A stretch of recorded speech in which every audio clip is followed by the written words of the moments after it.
معجزات عددی قرآن کریم. رقم 10 در سوره کوثر. به نام عزت پاک با عرض سلام و ادب و احترام.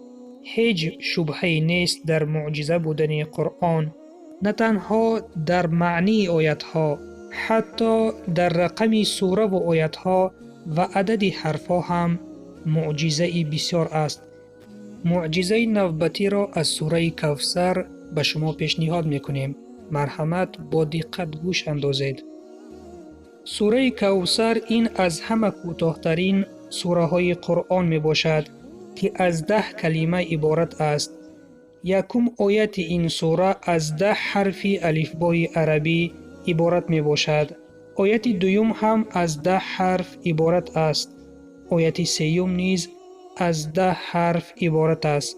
اگر تنها حرف های تکرار نآمده را حساب کنیم، در این سوره از همه بسیار حرف الف تکرار آمده است که این 10 مراتبه می باشد.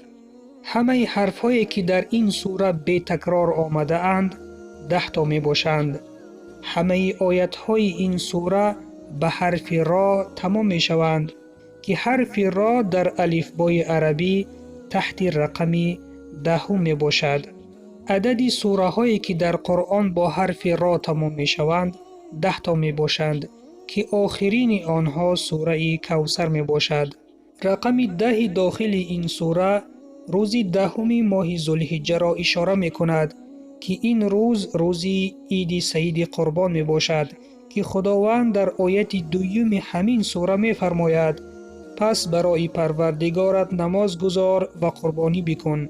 سبحان الله، همه این در یک سوره کوتاه. و شما چی فکر میکنید در سوره های دراز؟ مگر این معجزه نیست؟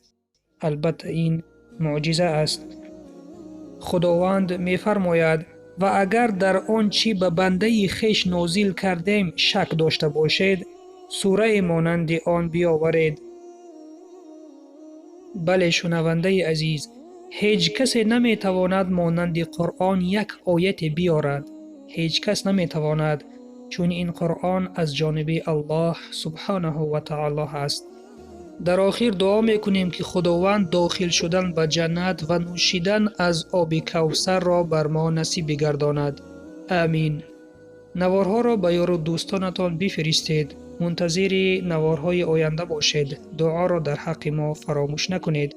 و سلام بر آن شخصانی که راه هدایت را پیش گرفتند.